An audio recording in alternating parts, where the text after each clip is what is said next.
Welcome back, football fans. You have reached Pay Dirt. I'm your host, Brandon Herriott, a.k.a. B Dirt, with your host, Pay Saunders. What's good, Pay? What's up, B, man? We are a few days away from the holiday, man. Are you holding up? Well, we gave a little bit of Christmas money away last week. It's never good. No. Never good. Luckily, I got my shopping done before then. So no one else has to suffer for my bad picks and my bad beats. That's good. Luckily for me, I got most of mine done before I blew it all on the weekend football. But I don't buy anything full price. I get nothing but sales. So I cut back even. Now, I alluded to it last week. And I probably shouldn't have. I said I'm not going to come out and say it because I don't want to jinx anything. It's our first losing week. Week 15 of the NFL. 16, you count week 1 of college. I don't count week 0. That thing's crazy. That's a long run, Pay. That doesn't normally happen in this gambling game. They'll build casinos out in Vegas because people win 14, 15 straight weeks.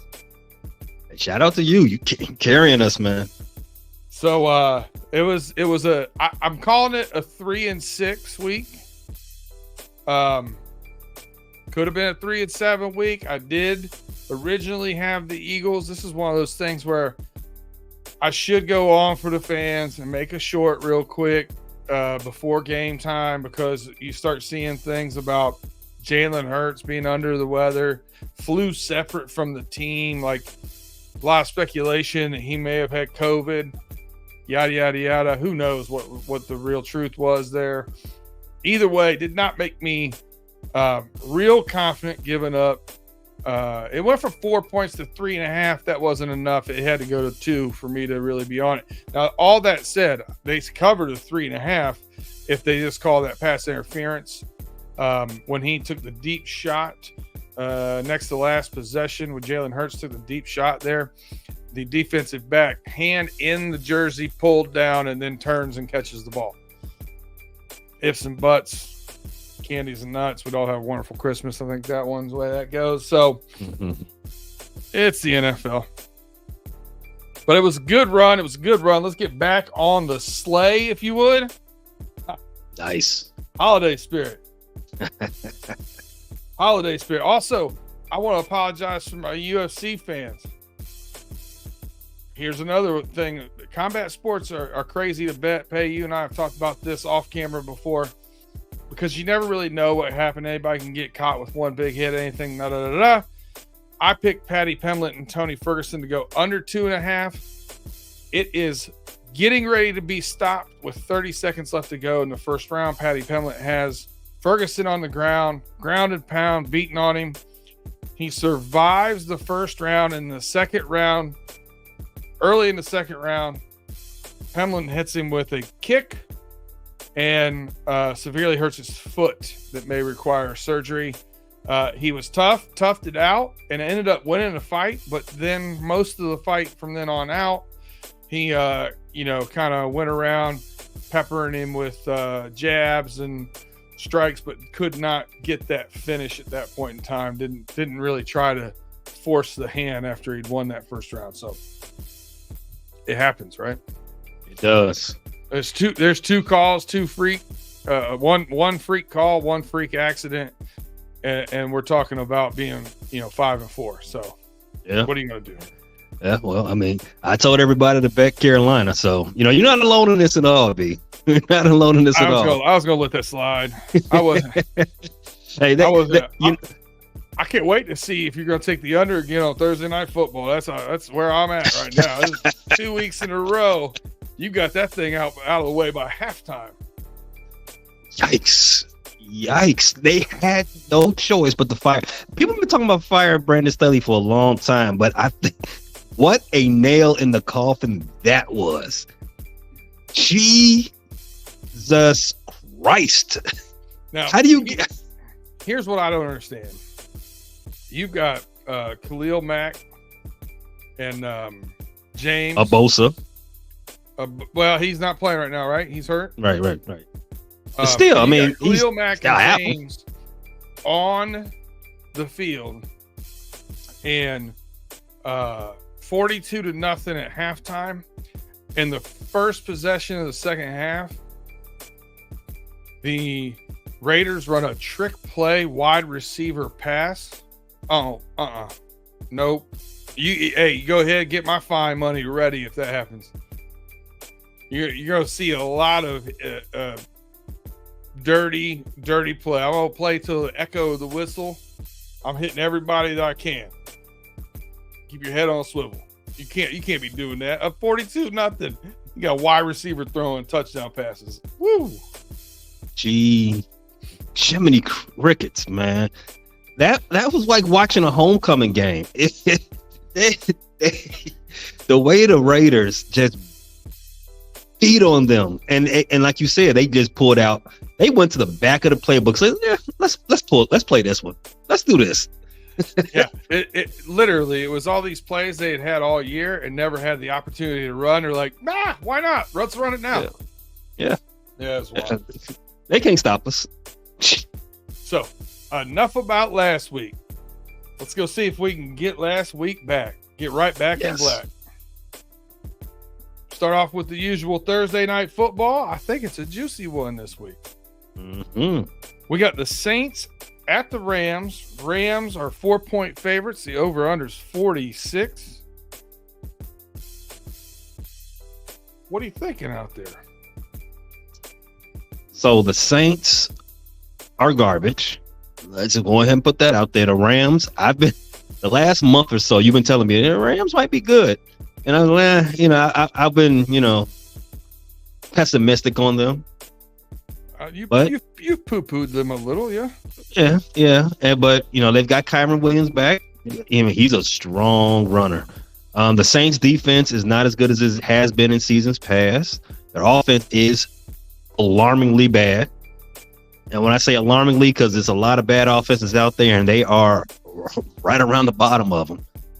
Ugh. And like you said, Rams are giving them 4.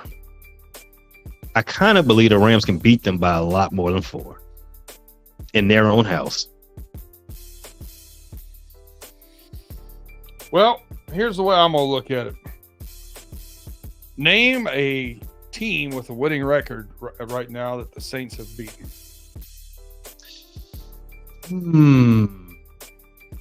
Good job. I'm trying to remember everybody on their schedule. They haven't. They have not beat a single team that, as right now as it sits, has a winning record. Do the Rams have a winning record? The Rams are back in the playoff.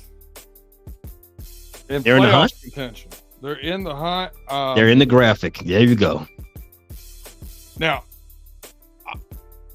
I'm not saying the Rams are a great team, but I'm saying the Rams are playing much better now, and they're getting much healthier now than they have all season. Trying to pull up they're 6-7 after their overtime loss to the Ravens. So, okay. So now the Commanders 7-7. So they're 500 team. So after they play the Saints, they'll have a winning record. That's what I'm going to say. I don't see any way they don't win this by at least a touchdown. I think they're playing better. I think they've got a better running game. I think they've got a better passing game. I think they've got some youngsters on defense that are playing better. And I think that the Rams are they're fighting for a playoff spot. I think they're going to win this one. So on a different type of football show, I would debate with you the merits of discounting a team because they haven't beaten anybody with a winning record on their schedule, right? But this is a gambling show, and the odds tell us if you haven't done it, you probably won't do it at all, right? The Rams are the closest thing to a winning team as it sits in front of the Saints right now. If you look at the Saints' schedule, you could make an argument that this is the best team they've played so far. That's crazy. Detroit. Well, yeah. I'm sorry. Yeah, they did lose to Detroit, but they played a lot of their schedule. Them and the Saints and the Buccaneers schedule has been pretty fluffy. True. So with that said, I would think the trends tell us that they can't beat a team that's worth their salt, and the Rams are turning some things around, figuring some things out. They're getting healthy. They've got Cup. Cup is trying to get back right. Nakua's still there. Kyron Williams is back, and Stafford's back. So all signs point to them being able to handle their business, and that's what we like. We like teams handling their business when we put it out there for them. Stand on that business all 2023. I got you talked me into it. Give me the Rams -4. Yeah, come with me on these. Now listen, I've talked you into the Rams. You've talked me back out of the Jaguars. So now I think we're sitting in a better place, both of us. All right, Thursday night football in the books. Let's talk college real quick before we get into the rest of the NFL slate, because we got some interesting things going on in college with bowl week. The one I'm leaning towards right now, the one I think I'm gonna put a unit on here, is Oregon State is playing Notre Dame in their bowl game. Okay. Notre Dame's favored by 6.5. Oregon State's quarterback's already in the transfer portal. You know, this is one of those things where you're talking about depth pieces playing each other.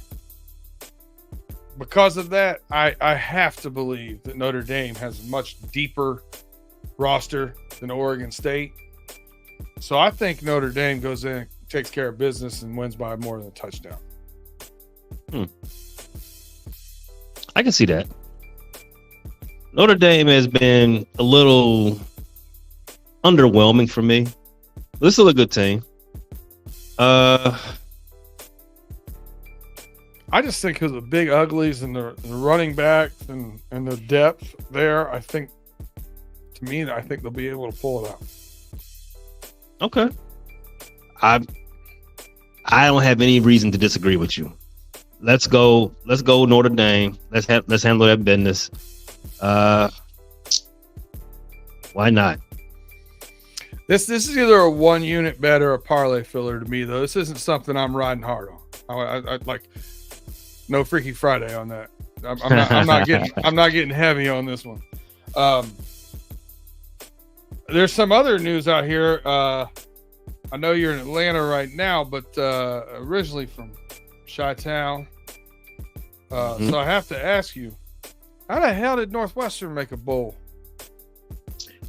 That is an excellent question. They should have been prohibited from being in any type of postseason game. I saw Utah at Northwestern and thought that I'd accidentally clicked on the basketball link. Yeah.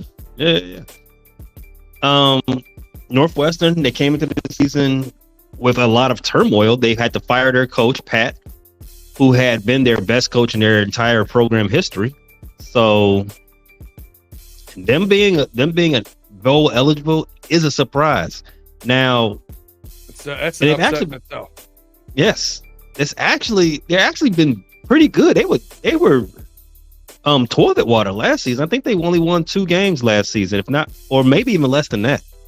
So, as it relates to this game coming up against Utah, they are a 6.5 point dog on a neutral field.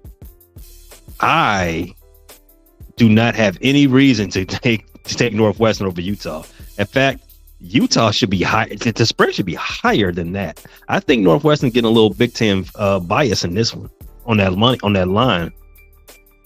I'm glad you said that, because I also look at this and I look at Utah as a team with that quarterback's going to probably play.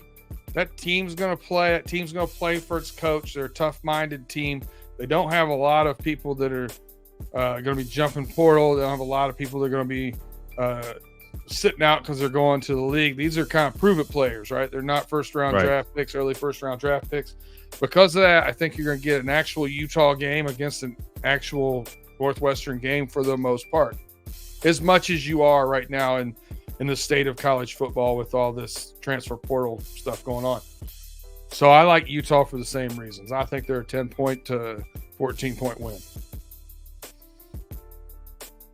Sounds good to me because I'm still struggling with the fact that Northwestern is even bowl eligible. Couldn't believe it. When I looked it up, and I was like, 7-5, really? Who'd they beat? I was like, I don't remember. Oh well. Anything else you see in college you like or want to discuss? Not for Saturday. Maybe if we go past, well, I don't want to go too far since we're talking about Saturday. I did want to say college basketball. I have a college football real quick before we get off of it. I have one I just want to point out because I think it's hilarious. Go ahead. Dumpster fire going on at Duke right now is pretty funny. They're a 7.5-point dog to Troy. Riley Leonard gone, quarterback gone, coach gone, everybody headed to the door. Yikes. Talk about a complete 180 from where you started. Yeah. I think I want to hit that. I do. That's a terrible. That's a fall from grace, man. Yes. You remember going into that Notre Dame game? We were talking how hot they were and could they put a push for the ACC championship? One high ankle sprain later, cookie crumbles. That's how the mighty fall. Well, I don't ever want to say Duke is mighty, but it's they were building how it happens. Yeah. They were. Let's hear your basketball take before we get into the NFL. So, as a Carolina fan, as a Carolina stan, I don't want to leave everybody with their, with a bad taste in their mouth. I said they were going to win. They were going to beat Kentucky last weekend. They should have. The refs got us. North Carolina plays tonight as we're recording this. They play Arkansas. They're 3-point favorites. They will win that. I know you probably won't hear this by that time, but when the time you hear this, just know that I told you they were going to take care of business. I wore the baby. I wore the baby blue and gray 95s today. So shout out. Those are some classics. All right, let's take a quick break here before we get into the NFL and a special little treat we got for you after the NFL talk. And we'll pay some bills right now. Go ahead, take this moment to like, subscribe, share with a friend, tell that friend to share with a friend. Keep us going. We appreciate you. Every week we get a little more traction. Our listeners are very loyal, and we thank you for it. We'll be right back in 1 minute.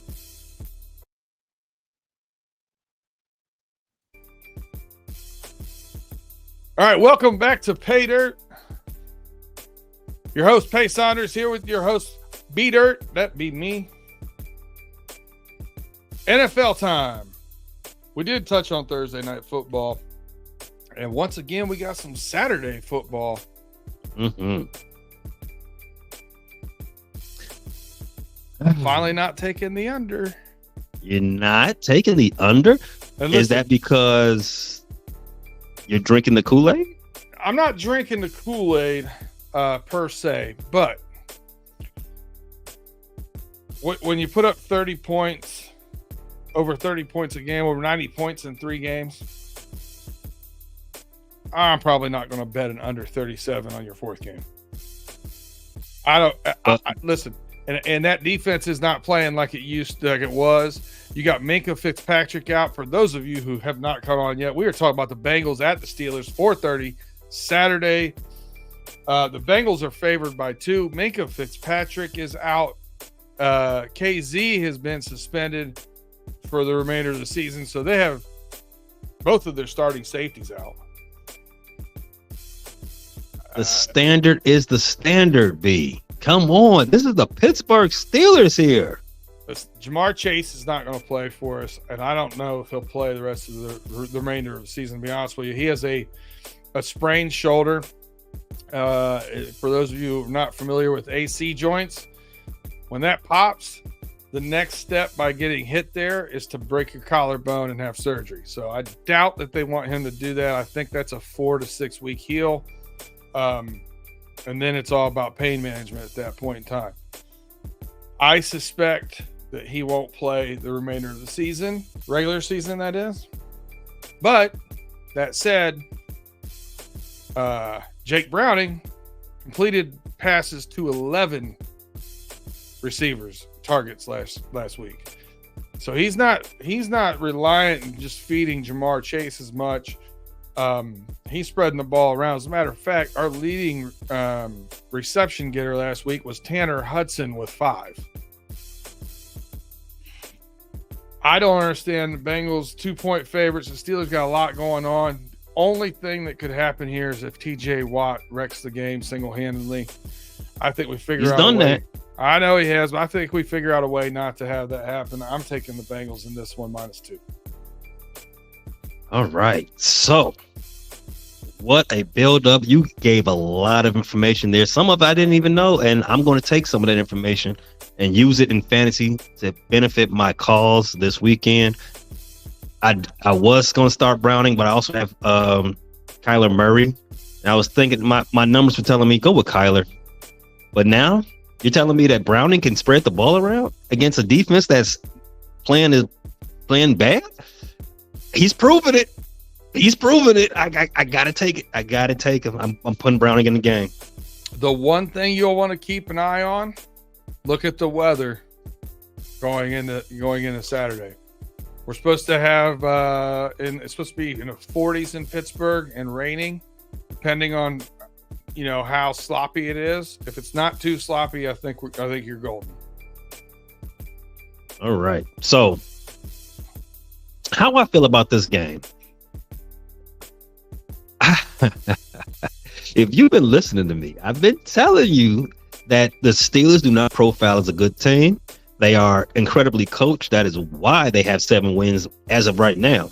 I don't know the last time the Steelers lost 4 games in a row, but I've been thinking they was going to bounce back after the first loss when they lost to the Cardinals. I'm like, okay, they're going to bounce back and beat. They're going to show Bill Belichick a thing or two.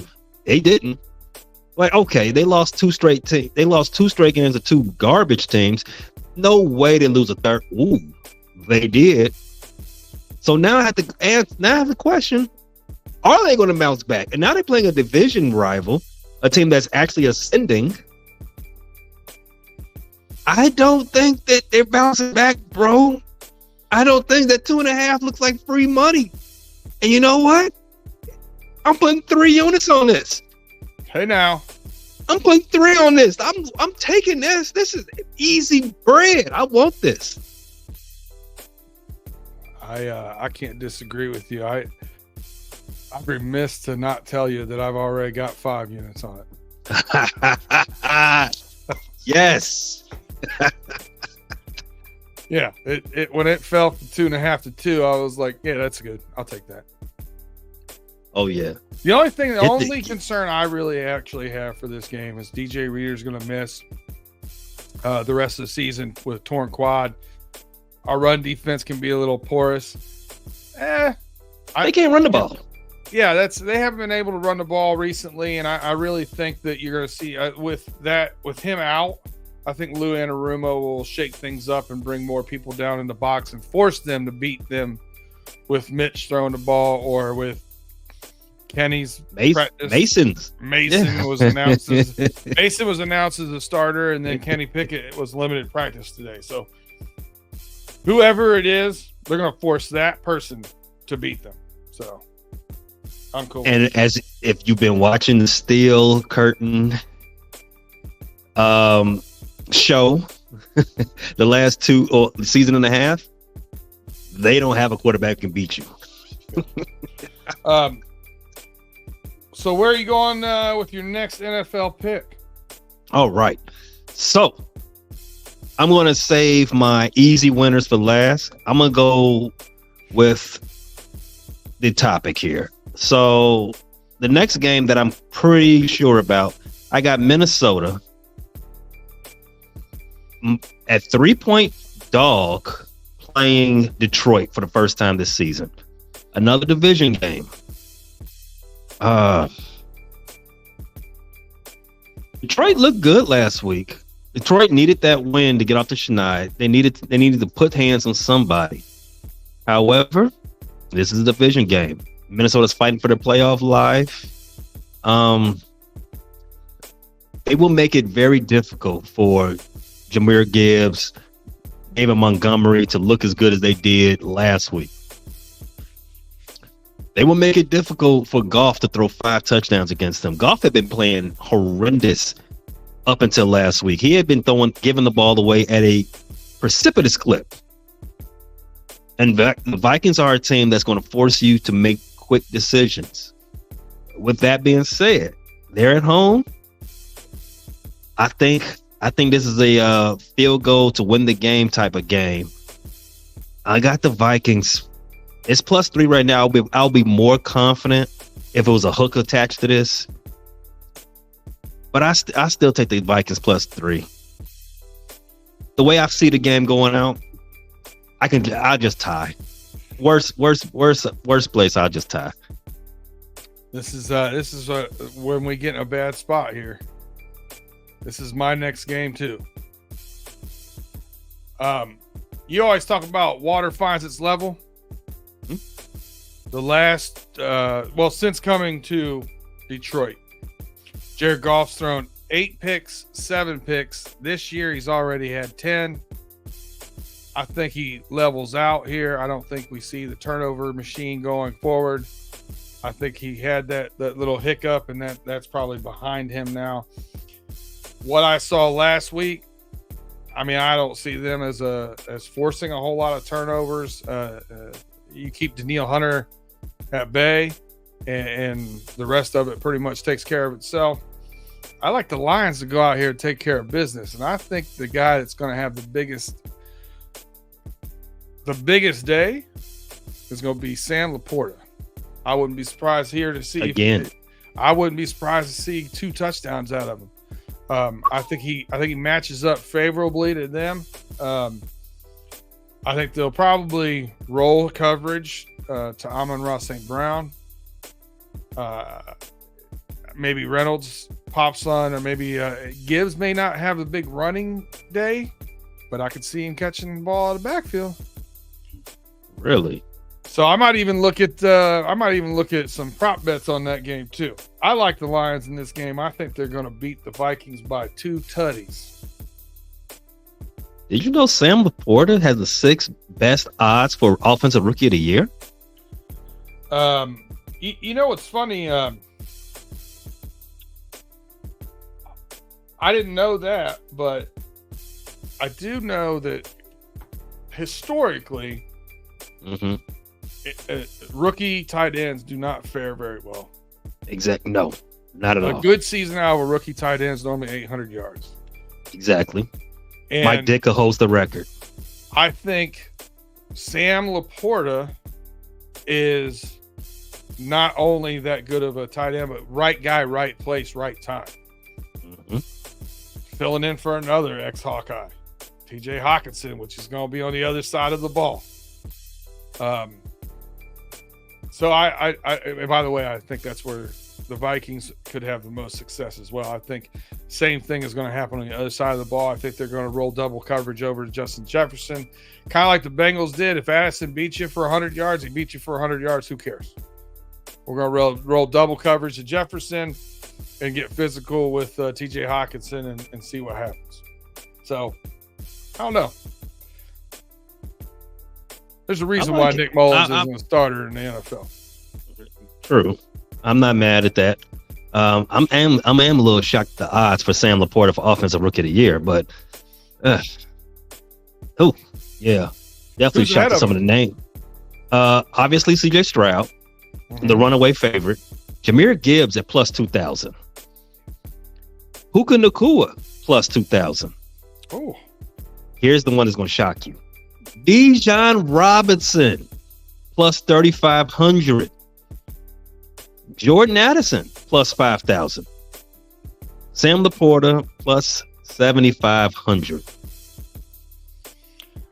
Bijan could have won it if they just gave him the ball. Good have. But, as you said, right place, right time, right system, right? Yep. It's a curse to go get drafted to Atlanta. They got some decent pieces, man. That team could – I think that team is one that could turn it around next year quickly. Yeah, once they fire their coach. In a weak division. All right, speaking of Atlanta, my avoid game of the week. Indianapolis Colts at the Atlanta Falcons. If anybody thinks they know what's going to happen in that game, you are incorrect.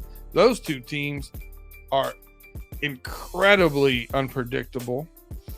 Mostly because Gardner Minshew and Ritter are just hard. Desmond Ritter. Wait. Now he's at home. He's at home. I know. Ritter is not playing this week. Oh, he's playing been this benched. Week? So, Jacoby Brissett? No. No, he's in Washington. I found that out last week when they benched Sam Howell. No, the former quarterback, Tanner Heinicke, he's back. He's back as a starter for the Atlanta Falcons. The rare bench, double bench for two quarterbacks in one season. I don't know. I'm avoiding that one like the plague. It's a 1-point Atlanta Falcons favorite. I don't know what's going to happen there. I would guess that Pittman's not going to play for the Colts. I mean, that hit looked pretty bad. I'm guessing he's Zach Moss might be out too. I just can't put money on the Falcons. I'm not going to do it. I'm not going to do it. Earlier this week, this line was at about 3, I think, for the Falcons. Now, what was it, 3? It's over under 44.5. Yeah. Maybe flirt with that. I think I take the Falcons on this one, -1. I mean, it's a pick 'em right there. So that's your money, not mine. Yeah. I think I want to take that. I mean, Heinicke comes back with a little bit of juice. The Colts are dealing with some injuries at, the premier offensive spots. Like you said, Pittman, Zach Moss, a little banged up. They don't know if Jonathan Taylor's going to play. Minshew, he's magical, but he is still Minshew. Falcons are home. I kind of, you know what? It's dangerous. I probably should do what you're telling me to do. Just avoid it altogether. But F it. I got to get this money back. Here's the F it bet of the day. I got to get this money back. Give me a Falcons -1. That's just the win outright. Now, do you like any of the other games on Sunday? Oh, we got the Cowboys +1.5 at the Dolphins. That's going to be a heck of a game. I'm half tempted to bet the Dolphins because I think Tyreek comes back and makes a stink, but I'm probably going to leave it alone. Now, the other thing I'm looking at on Sunday is the Packers and the Carolina Panthers. A couple of weeks ago, I told you that the Panthers games almost always go under. Mm-hmm. Green Bay has been trash since Watson got hurt. Watson was bailing Jordan Love out, as we have come to find out. Jordan Love is not ascending. He just doesn't have his favorite wide receiver anymore, and now he looks clueless. Watson's still not going to be playing. This game is 36.5. And I think the last week I took a 36.5 under. That was the Bears and the Browns. They hit 20. What was it? It was 30. It was 37.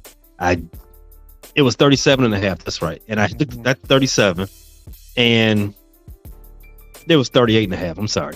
It was 38.5 last week. They hit 37. Like, I got that small win on an otherwise bad week. This week, I'm gonna flirt with the 36.5. Let's see how bad these two offenses can get. I don't trust Carolina to score 13 in any given week. Green Bay has looked, again, very pedestrian. I don't trust them to score 17 in any given week without Watson being out there. This could be another one of those 9-14 type games. Give me that one. 36.5 under. I don't mind it. I don't really have much else going on here until Monday. Now, Monday, the reason 25th. why. What do you got going on that day?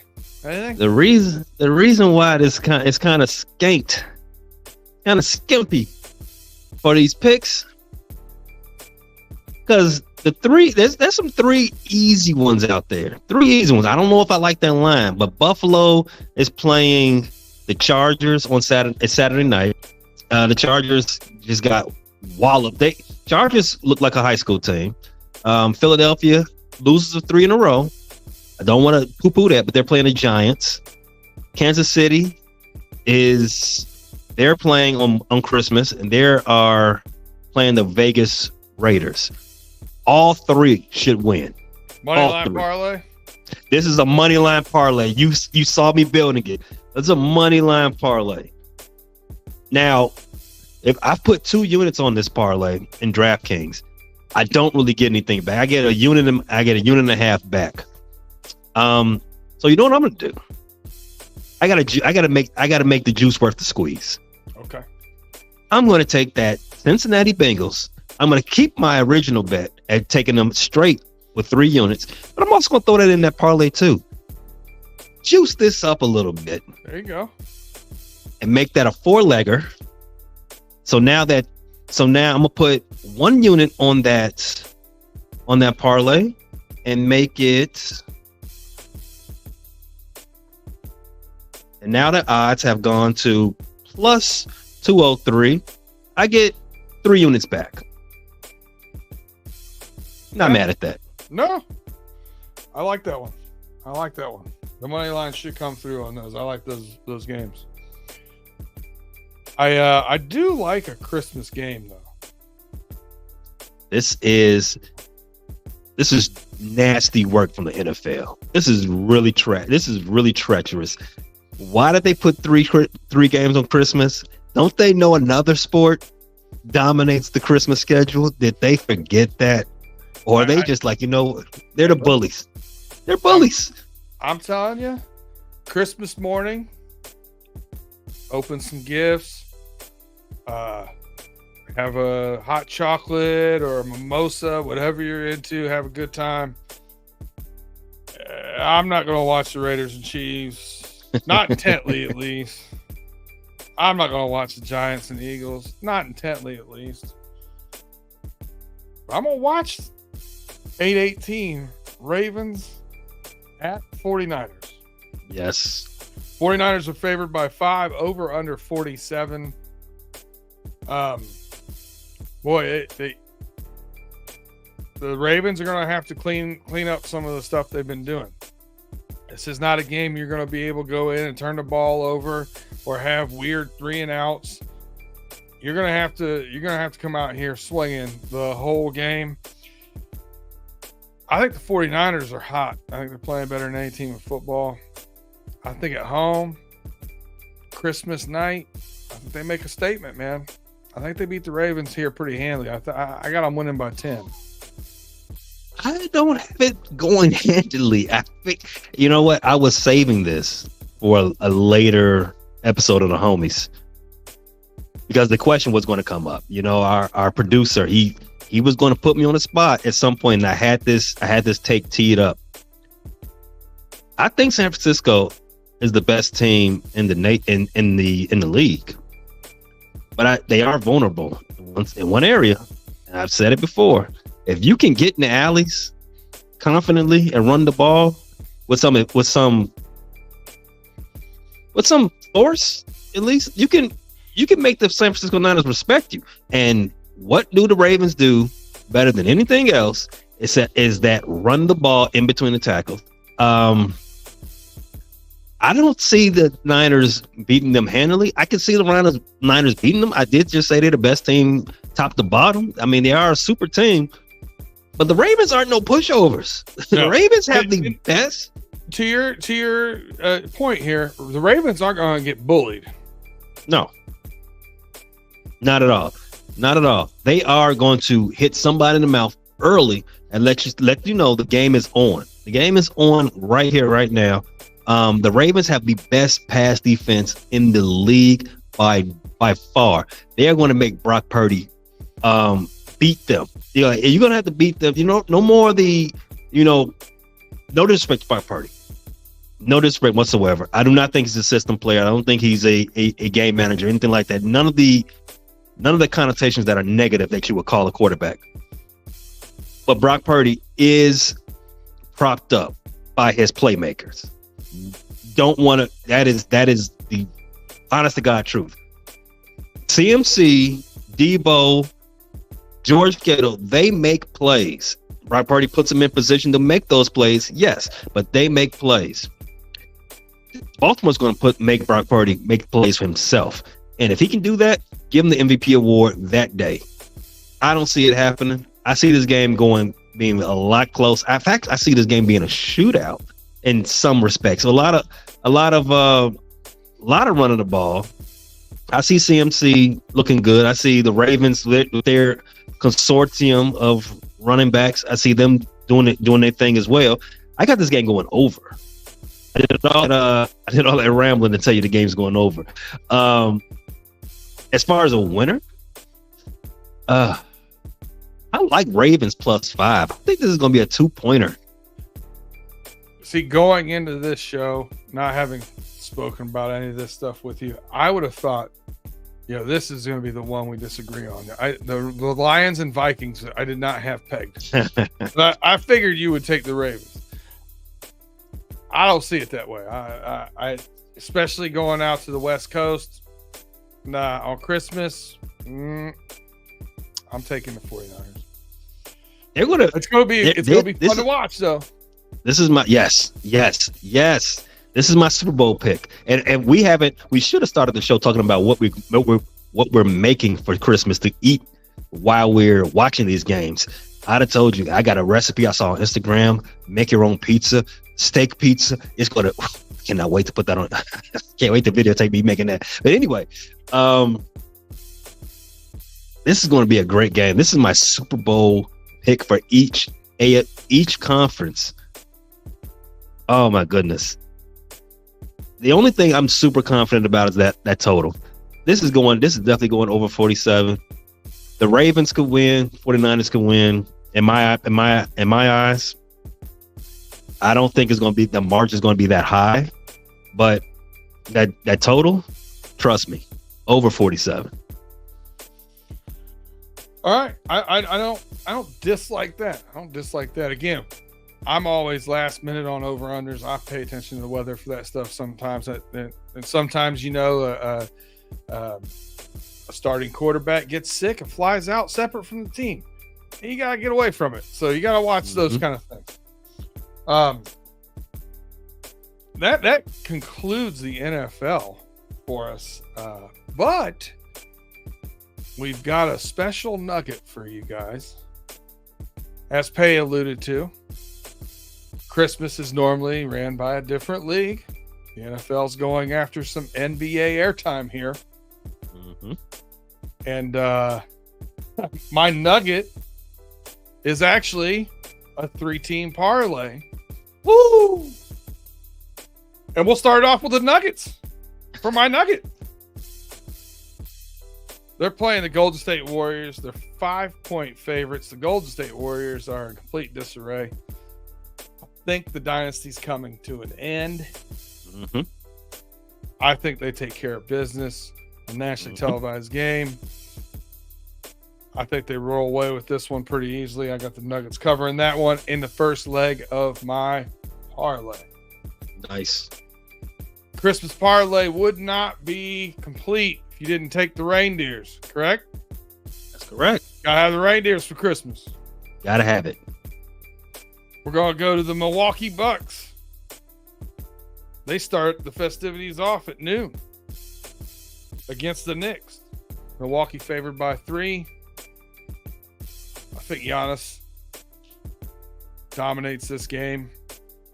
That's if he plays. You know, Giannis and his the dynamic duo. Well, I don't know. Do you still call Giannis and Chris Middleton the dynamic duo? On Christmas, they're gonna play.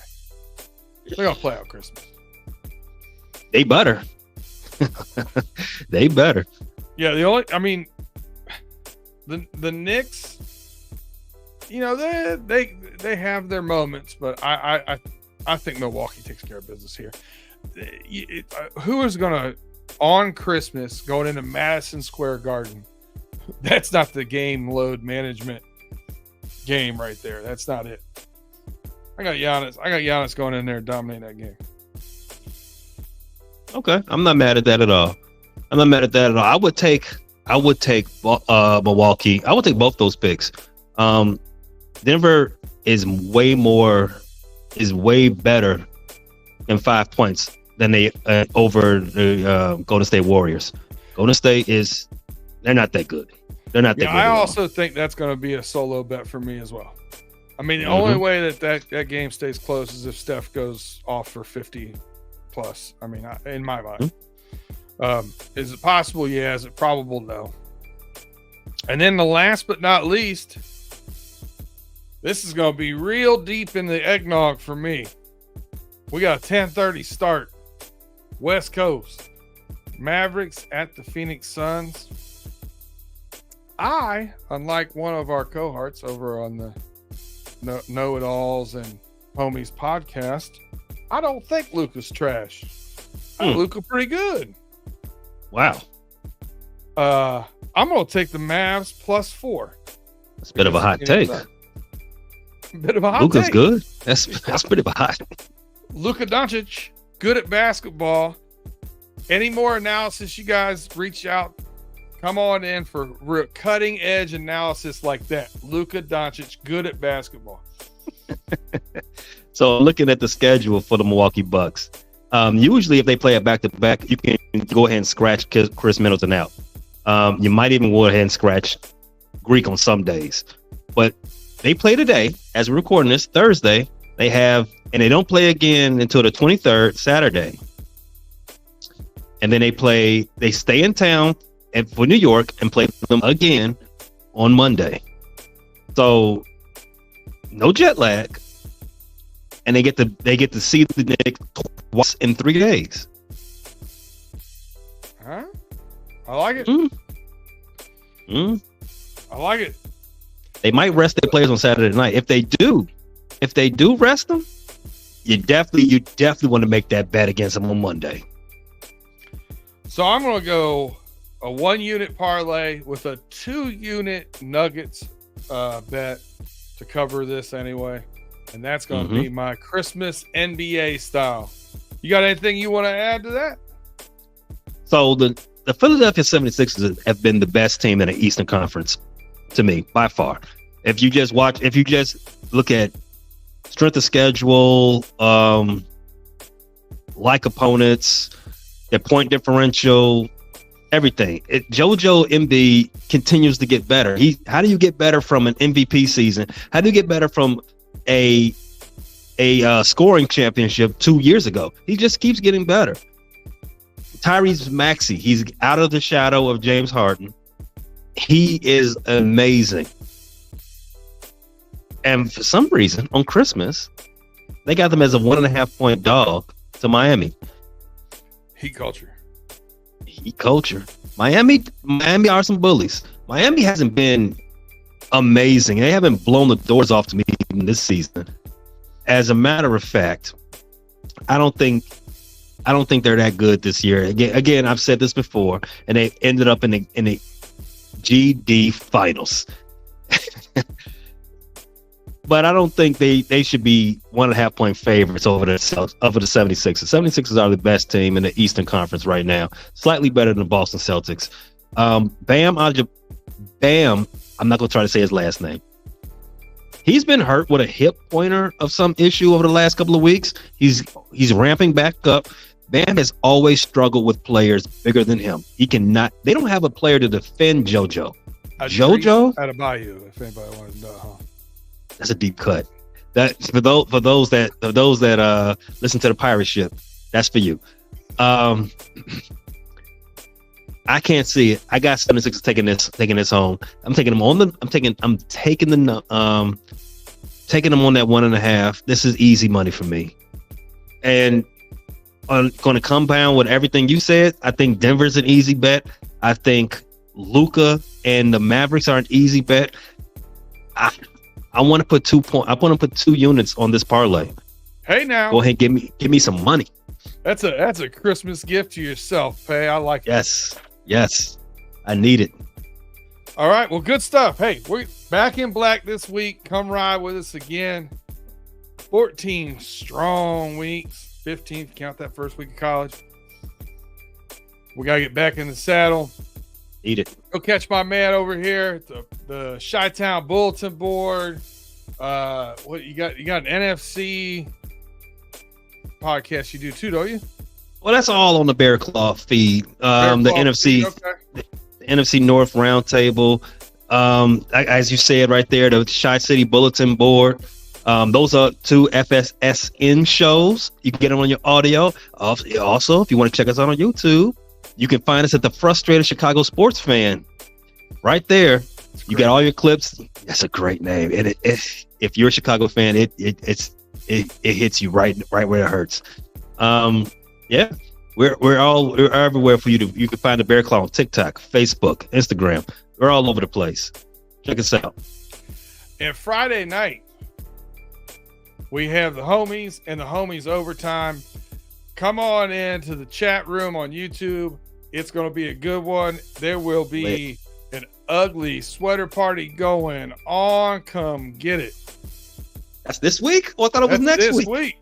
Next week, Christmas on Monday. All right, let's do it. Yeah, Christmas the 25th, man. It's going to be some good content with this ugly sweater. It's going to be some good stuff. Come see us. It's going to be a good time. Catch us on Running Through the Jungle, where we're over there overhyping the Bengals after they beat up Minshew and Mullins. We're not playing any really good quarterbacks right now before we go into the Chiefs. But, hey, we're winning. Check us out. We appreciate you. Again, like, subscribe, give us those 5-star ratings, share us with a friend, tell that friend to share us with a friend. We appreciate you guys rocking with us. As always, check us out next week when we reach Pay Dirt.